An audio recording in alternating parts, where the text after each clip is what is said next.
నమస్కారం, welcome to I dream. ధర్మ మార్గం విత్ విజిత కార్యక్రమానికి స్వాగతం. ప్రస్తుతం మనతో పాటు ఉన్నారు ప్రముఖ ఆధ్యాత్మికవేత్త లక్ష్మీ నరసింహస్వామి ఉపాసకులు శ్రీనివాసుల అనంతరామ శర్మ గారు. ఇప్పుడు వారితో మాట్లాడి మరిన్ని విషయాలు తెలుసుకుందాం.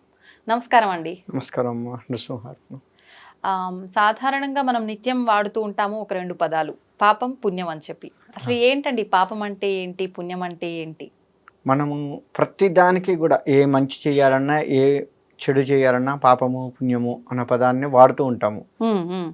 స్వర్గము నరకము, ఈ పాపము పుణ్యానికి స్వర్గానికి నరకానికి సంబంధం ఉంది కదా. పాపం చేసిన వాడు నరకానికి వెళ్తాడు, పుణ్యం చేసిన వాడు స్వర్గానికి వెళ్తారు అని చెప్పేసి చెప్తూ ఉంటారు. అసలు పాపము అంటే ఏంటి అంటే ఒకటే ముక్కలో చెప్పాలంటే ధర్మంగా నడుచుకోవడం పుణ్యము, ధర్మంగా నడుచుకోకపోవటము పాపము. ఒక్క ముక్కలో చెప్పండి.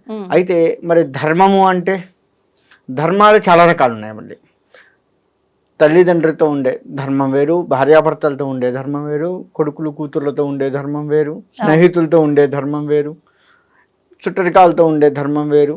ఇట్లా రకరకాల ధర్మాలు ఉన్నాయి. ఏ ధర్మానికి ఆ ధర్మాన్ని మనం న్యాయం చేయాలి.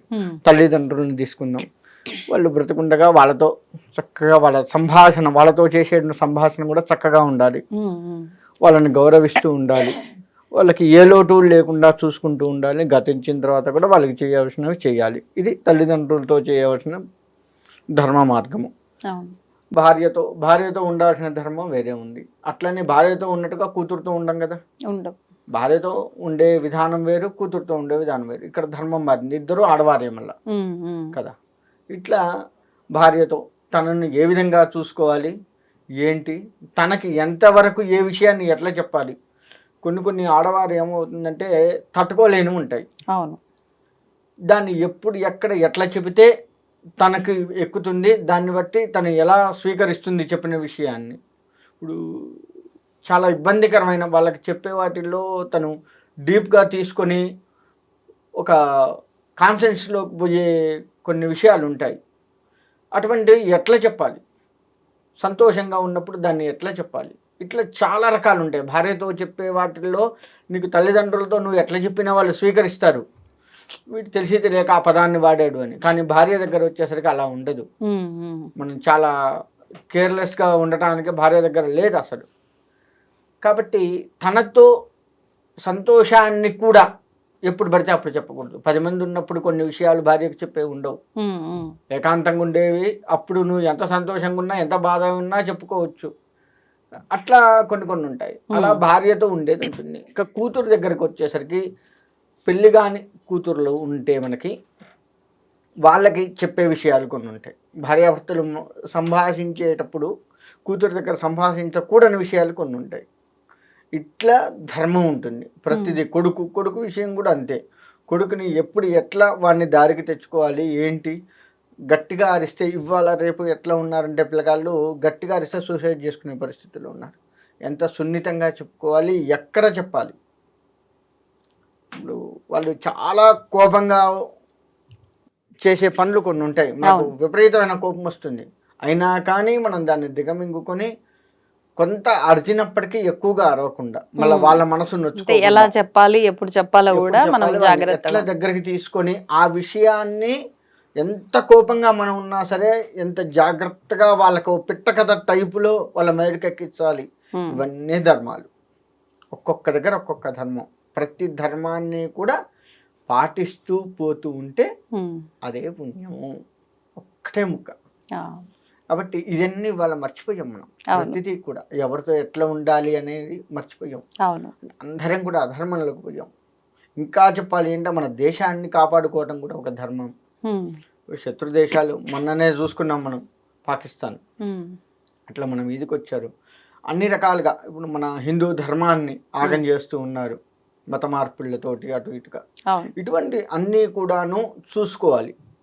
చూసుకొని దానికి తగ్గట్టుగా వాళ్ళని మనకి చెప్తారు, ఒకరిని నొప్పించక తానవ్వక తప్పించుకు తిరుగువాడు ధన్యుడు సుమతి అని చెప్పేసి సుమతి శతకం ఉంది. ఆ విధంగా ఉండగలగాలి.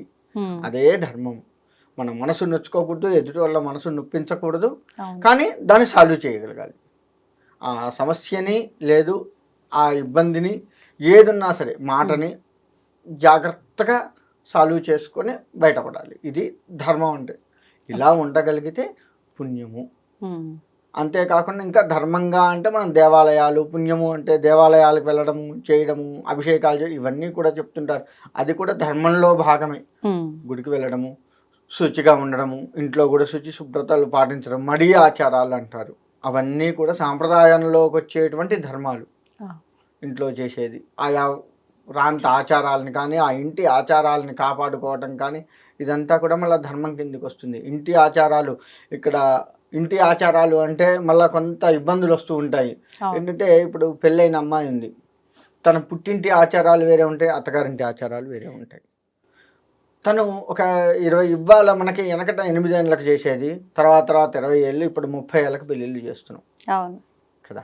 30 ఏళ్ల పాటు ఆ అమ్మాయి తన ఇంటి ఆచారాలు, పుట్టింటి ఆచారాలు చూస్తూ ఉండి అత్తగారింటికి వచ్చిన తర్వాత ఈ 30 ఏళ్ళు అలవాటైన పిల్ల ఈ కొత్త ఆచారాలు ఏదైనా తగిలితే దీంట్లోకి మారడం కొంచెం కష్టం అవుతుంది కదా. కాబట్టి దాన్ని జాగ్రత్తగా ఆ అమ్మాయిని, అది కాదు మన ఇంట్లో ఇలా అని అమ్మాయిని చెప్పుకుంటూ తనకు అర్థమయ్యే రీతిలో అందులోకి తీసుకొచ్చి ఆ సాంప్రదాయాన్ని అలవాటు చేయాలి. ఇది ఉంటాయి. ఇలాంటివి అన్నీ కూడా ఆ ఇంటి సాంప్రదాయాలు కూడా ధర్మమే.